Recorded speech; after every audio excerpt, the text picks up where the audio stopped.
National flags అన్ని కూడా పైకి పెట్టి గట్టిగా భారత్ మాతాకి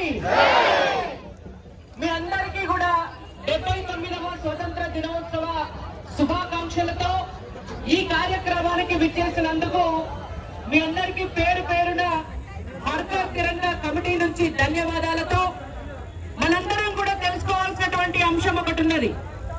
భారత ప్రధాని నరేంద్ర మోడీ గారు గత 4 సంవత్సరాలుగా హర్ ఘర్ తిరంగా అనేటువంటి కార్యక్రమాన్ని రూపొందించి ప్రతి ఇంటి పైన కూడా భారతదేశంలో ఉన్నటువంటి 140 కోట్ల భారతీయుల ఇండ్ల పైన ఖచ్చితంగా జాతీయ జెండా ఎగరవేయాలి. ఈ ప్రపంచానికి భారతదేశ ఐకమత్య స్ఫూర్తిని తెలియజేయాలి అని చెప్పి ఒక నినాదాన్ని తీసుకొని తూచా తప్పకుండా ఈ 4 సంవత్సరాలుగా మనందరినీ కూడా ఈ కార్యక్రమంలో భాగస్వామ్యులను చేస్తున్నారంటే దాని వెనకాల చాలా అర్థం ఉన్నది. భారతదేశ స్వతంత్ర ఫలాలు మనం ఇవాళ అనుభవిస్తున్నాం. ఇక్కడ మనము ఈ కార్యక్రమాన్ని పెట్టుకునేటువంటి స్వేచ్ఛ మనకున్నా, మాట్లాడే వాక్ స్వతంత్ర స్వేచ్ఛ మనకున్నా, మనకు నచ్చిన విధంగా బ్రతికేటటువంటి ప్రజాస్వామ్య హక్కు మనకున్నా, అవన్నీ కూడా మన దేశానికి స్వతంత్రం లభించడం వల్లనే వచ్చింది. ఈ దేశానికి స్వతంత్రం అనేది గట్టిగానే రాలే. బ్రిటిషర్లు మన దగ్గరికి వచ్చి మనల్ని ఆక్రమించుకొని పరిపాలించినాడు. వాళ్ళ కబంధ హస్తాల నుంచి మన దేశానికి మనం స్వతంత్రం తెచ్చుకోవడానికి ఒక తాంతియా తోపే లాంటి వారు, ఒక ఝాన్సీ లక్ష్మీబాయి లాంటి వారు, ఆ తర్వాత సుభాష్ చంద్రబోస్ లాంటి వారు, భగత్ సింగ్ లాంటి వాళ్ళు ఈ భారతదేశంలో లక్షలాది మంది భారతీయులు వాళ్ళు ప్రాణత్యాగాలు చేసి వాళ్ళ జీవితాలను ఈ దేశం కోసం అర్పించి రాబోయేటటువంటి తరాలు స్వతంత్రంగా స్వేచ్ఛగా బతకాలంటే ఈ భారతదేశం స్వతంత్ర భారతదేశంగా ఉండాలి తప్ప బానిస భారతదేశంగా ఉండొద్దు అని చెప్పి ఎందరో లక్షలాది మంది స్వతంత్ర సమర యోధుల ప్రాణ త్యాగాలు చేస్తే ఇవాళ మనకి భారతదేశానికి స్వాతంత్రం వచ్చింది. మరి అటువంటి స్వాతంత్ర దినోత్సవం నాడు ప్రతి సంవత్సరం కూడా మనం వాళ్ళందరినీ గుర్తుంచుకోవాల్సినటువంటి అవసరం ఉన్నది. గుర్తుంచుకోవడమే కాకుండా వాళ్లకు నివాళులు అర్పించడమే కాకుండా వారు అందించినటువంటి జాతీయ స్ఫూర్తి ఆనాడు కులాలకు అతీతంగా, మతాలకు అతీతంగా, వర్గాలకు అతీతంగా, ప్రాంతాలకు అతీతంగా ప్రతి భారతీయుడు కూడా నడుం కట్టి స్వతంత్ర సమర యోధుల స్వతంత్ర ఉద్యమంలో పాల్గొన్నారు. కాబట్టి ఆ స్ఫూర్తిని, ఆ ఐకమత్యం ఉంటేనే మనం ఆనాడు స్వతంత్రం సాధించుకోగలిగినాం. కాబట్టి ఈనాడు కూడా మనకు ఆ ఐకమత్యం అవసరం. నరేంద్ర మోడీ గారు ప్రధానమంత్రి అయిన తర్వాత ఈ 11 సంవత్సరాల కాలంలో భారతదేశంలో ఉన్నటువంటి ప్రతి ఆఖరి పౌరుడి వరకు కూడా ఆనాడు అంబేద్కర్ గారు రాసినటువంటి రాజ్యాంగ ఫలాలు అందాలనేటువంటి ఉద్దేశంతో ఇవాళ భారతదేశాన్ని ఐక్యంగా ఉంచి ప్రతి వర్గానికి, ప్రతి కులానికి, ప్రతి మతానికి కూడా ఆ రాజ్యాంగ ఫలితాలను అందించే దిశగా ముందుకు తీసుకుపోతున్నారు. కాబట్టి ఇవాళ ప్రపంచంలో భారతదేశం 3వ అతిపెద్ద ఆర్థిక సంపత్తి కలిగినటువంటి దేశంగా ఎదిగింది. అదంతా కూడా మన జాతీయ స్ఫూర్తి వల్లనే అది సాధ్యమైంది. ఒకనాడు గుండు పిండును కూడా మనం భారతదేశానికి దిగుమతి చేసుకునేటటువంటి పరిస్థితి నుంచి ఇవాళ ఆయుధాలను సైతం ప్రపంచానికి మనం ఎగుమతి చేస్తున్నామంటే అది మన జాతీయ స్ఫూర్తి నుంచే వచ్చింది. ఇవాళ మనం వాడే సెల్ ఫోన్లు కావచ్చు, డిజిటల్ ఇండియా పేమెంట్స్ కావచ్చు, ఇవాళ మనం ఇక్కడ తయారు చేసుకున్నటువంటి ఈ జెండాలు కావచ్చు, ఇవన్నీ కూడా ఈ జెండాలు భారతదేశంలో తయారయ్యే జెండాలకు కావాల్సినటువంటి మెటీరియల్ కూడా ఒకనాడు మనం ఇతర దేశాల నుంచి ఇంపోర్ట్ చేసుకున్నాం.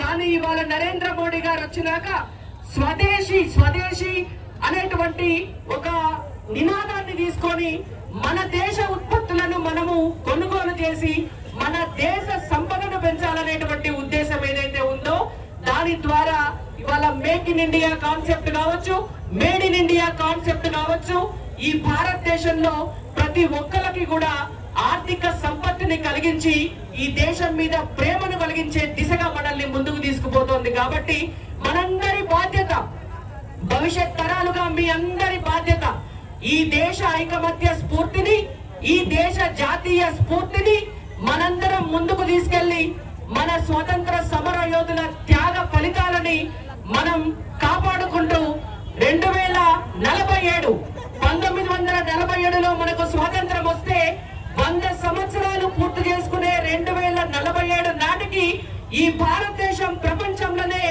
అతి పెద్ద ఆర్థిక స్థిరత్వం కలిగినటువంటి దేశంగా విశ్వ గురువుగా రూపొందాలంటే దాంట్లో మనందరి భాగస్వామ్యం కూడా ఉండాలి. కాబట్టి నరేంద్ర మోడీ గారి పిలుపుని అనుసరించి ఈ దేశంలో ఉన్నటువంటి పౌరులుగా మన బాధ్యతలను మనం నిర్వర్తించి మనం అందరి ఇళ్ల పైన కూడా జాతీయ జెండాలను కట్టి ఈ జాతీయ స్ఫూర్తిని ముందుకు తీసుకెళ్లాల్సిందిగా మీ అందరికీ కూడా తెలియజేస్తూ ఈ కార్యక్రమానికి విచ్చేసినందుకు మీ అందరికీ ధన్యవాదాలు. భారత్ మాతాకి, భారత్ మాతాకి, హర్ ఘర్ హర్ ఘర్. ధన్యవాదాలు. చివరిగా బీజేపీ పక్ష నాయకులు ఏవిఎన్ రెడ్డి గారిని మాట్లాడారు.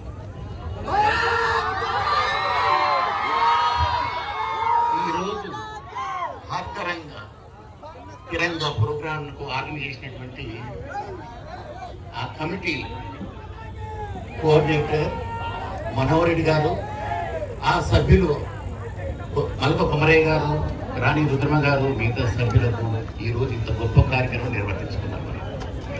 ఈ రోజు ఎందుకు ఈ రోజు ఈ కార్యక్రమం తీసుకొచ్చినామంటే, ఓ రోజు మీటింగ్ పెట్టుకున్నాం.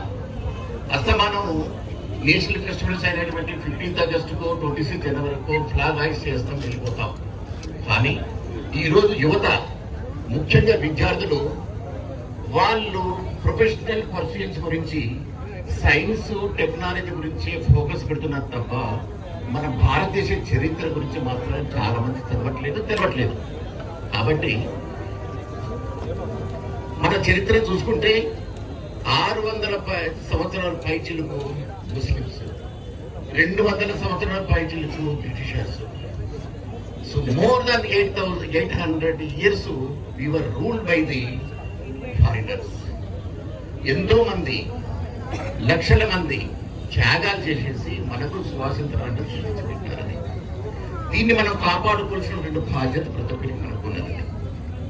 అయితే స్వాతంత్రం వచ్చిన తర్వాత కూడా గత పాలకులు వెనకడ అఖండ భారతాన్ని ఏ విధంగా ముక్కలు చెక్కలు అయిందో దానికి కారణం వచ్చేసి బయట వాళ్ళు ఎవరు కాదు, మన దేశంలో ఉన్నటువంటి నాయకులే. వాళ్ళ స్వార్థాల గురించి, వాళ్ళ స్వార్థ ప్రయోజనం గురించి అదే దిశలో మళ్ళీ గత ప్రభుత్వాలు కూడా అదే దిశలో పాలిస్తే భారతదేశ ప్రజలందరూ కూడా మోడీ గారికి నాయకత్వం ఉపచూపిన తర్వాత సుమారు 11.5 సంవత్సరాలలో అభివృద్ధి, సంక్షేమం అంటే ముఖ్యంగా కూడా దేనికి ఇచ్చారంటే దేశానికి రక్షణ గురించి కూడా ఎక్కువ ప్రాధాన్యత ఇచ్చినాడు. మనం ఈరోజు సురక్షితంగా 140 కోట్ల మంది హ్యాపీగా ఎవరి పనులు వాళ్ళు చేసుకుంటున్నామంటే దేశం యొక్క యూనిటీ, ఇంటిగ్రిటీ, అఖండత, దాన్ని కాపాడుకొచ్చినటువంటి అవసరం ఎవరికి ఉందంటే నాయకులు. అయితే ఇటువంటి సందర్భాలు యువత ముఖ్యంగా చరిత్ర తెలవడం వాళ్ళకు గత చరిత్ర గురించి తెలవాలి, ఎంత బాధపడ్డాం, దాన్ని ఏ విధంగా సేఫ్ గార్డ్ చేసుకోవాలనేటువంటి ఉద్దేశంతో ఈరోజు కార్యక్రమం ప్రతి యువకులకు ప్యాట్రియాటిజం